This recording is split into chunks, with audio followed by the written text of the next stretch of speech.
نماز کے بغیر جو اپنی زندگی گزارتے ہیں ان کی زندگی میں سوائے ٹینشن اور دکھ کے اور ہو کیا سکتا ہے؟ خشوع کے ساتھ نماز کرنا سیکھو.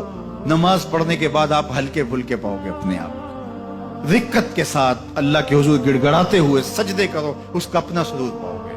اللہ اکبر. لیکن ایک بندہ کہے کہ جناب میں نماز پڑھتا ہوں لیکن ایسی کیفیت تو پیدا نہیں ہوتی, تو شیطان اس کو کہتا ہے کیا فائدہ ایسی نماز پڑھنے کا. لوگ بھی کہتے ہیں فلاں بندے سے یہ جرم بھی سرزد ہوتا ہے, نماز بھی پڑھتا ہے, اس کی نماز کو مورد الزام بناتے ہیں. تو بندہ بھی کہتا ہے چھوڑے, نماز نے مجھے کیا فائدہ دیا. لیکن کہا نہیں, نماز نہیں چھوڑنی. پہلے فرمایا نماز میں خشوع کرتے ہیں, یہاں فرمایا نماز کی محافظت کرتے ہیں. اگر کسی وجہ سے خشوع پیدا نہیں ہوتا چھوڑتے پھر بھی نہیں ہے. یہ اللہ کا فریضہ ہے. محدث کچھوچوی علیہ رحمہ سے ان کے ایک مرید نے کہا حضرت نماز پڑھتا ہوں لطف نہیں آتا, مزہ نہیں آتا. تو آپ نے حیرت سے کہا کہ اس کے باوجود پڑھتے تو ہو؟ کہا جی وہ تو اللہ کا حکم ہے, وہ تو پڑھتا ہوں. تو محدث کچھوچوی علیہ رحمہ جھومنے لگے, کہا واہ واہ, تم لطف کے بندے نہیں اللہ کے بندے ہو.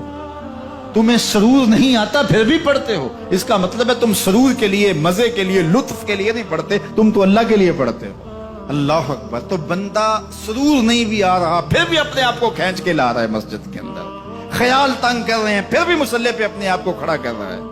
سوچے اس کو آوارہ پتے کی طرح کبھی ادھر پھینکتی ہے کبھی ادھر پھینکتی ہیں, لیکن پھر بھی وہ کھڑا ہوا ہے کہ میں نماز پوری کر کے جانی ہے.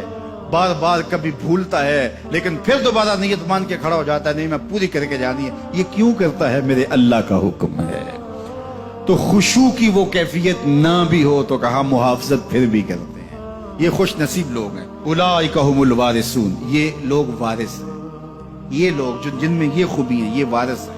کس چیز کے وارث ہیں؟ مال کے, دولت کے, کوٹھیوں کے, کاروں کے, محلات کے. کہا الذین یرثون الفردوس, یہ جنت الفردوس کے وارث. ہم فیہا خالدون, اس جنت سے وہ کبھی الگ بھی اس میں ہمیشہ رہیں گے. کیونکہ موت کو بھی موت آ چکی, اب موت بھی نہیں, اب ہمیشہ رہیں گے. اللہ تعالیٰ فرمائے گا ارضیتم, جنتیوں کیا راضی ہو؟ اہل جنت کیا تم راضی ہو؟ تو وہ کہیں گے ہمیں کیا ہوا کہ ہم راضی نہ ہوں, ہمیں تو وہ ملا جس کا ہمیں تصور بھی نہیں تھا. ہمیں جنت مل گئی, محلات و قصور مل گئے. جو سب سے آخر میں جنت میں جائے گا, سب سے آخر میں, جس کو ہماری پنجابی میں پھاڑا کہتے ہیں, سب سے آخر میں, اس کو جنت میں کتنی جگہ ملے گی؟ جو بندہ سب سے آخر میں آتا اس کو دھوپ میں جگہ ملتی ہے, جو اس سے تھوڑا سا پہلے آئے گا اس کو برآمدے میں ملی, جو اس سے پہلے آیا اس کو اندر جگہ ملی. ایسے ہی ہوتا ہے. تو جو سب سے آخر میں جائے گا جنت میں تو وہ سب سے بڑا گناہگار ہوگا, اور جہنم کے رگڑے سہ سہ کے وہ جہنم سے نکلے گا سب سے آخر. بخاری شریف میں تذکرہ موجود ہے. اللہ کے حضور حاضر ہوگا اور اللہ اس بندے کو کہے گا بتا کیا چاہیے؟ وہ کہے گا مالک مجھے یہ چاہیے. اللہ فرمائے گا لک ما تمنیت, جو تو نے آرزو کی جات سب کچھ میں نے تیری جھولی میں ڈال دیا, اب جنت میں چلا جائے. اب اس کو تو یہ ہوگا سایہ دیوار میں جگہ مل جائے تو غنیمت ہے, جنت کے کسی درخت کے نیچے جھونپڑا لگا لوں تو کافی ہے, چلو کوئی 2 مرلے کا 3 مرلے کا کٹھیا بھی مل جائے تو کافی ہے. اس کے لیے تو اتنا ہی کافی کہ جہنم سے نکل گیا. لیکن اس کو کہا جائے گا جا جنت میں چلا جا, اور تیرے لیے جنت میں دنیا سے 10 گنا جگہ ہے.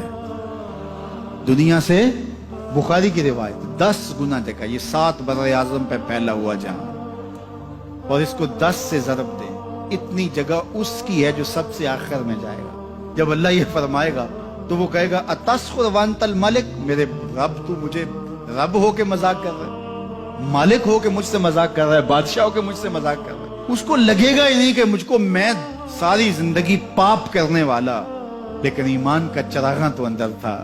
اللہ اکبر. آج نکلے گا تو جنت میں سب سے آخر جانے والے شخص کو کتنی جگہ ملے گی؟ دنیا سے 10 گنا جگہ دنیا سے سب سے آخری شخص کو, پھاڑے شخص کو ملے گی. پھر بلال حبشی کی جاگیروں کا عالم کیا ہوگا؟ ابو بکر و عمر کی جاگیروں کا عالم کیا ہوگا؟ بابا فرید گنج شکر, داتا گنج بخش علی اجویری, شیخ احمد مجدد الفسانی کی جاگیروں کا عالم کیا ہوگا؟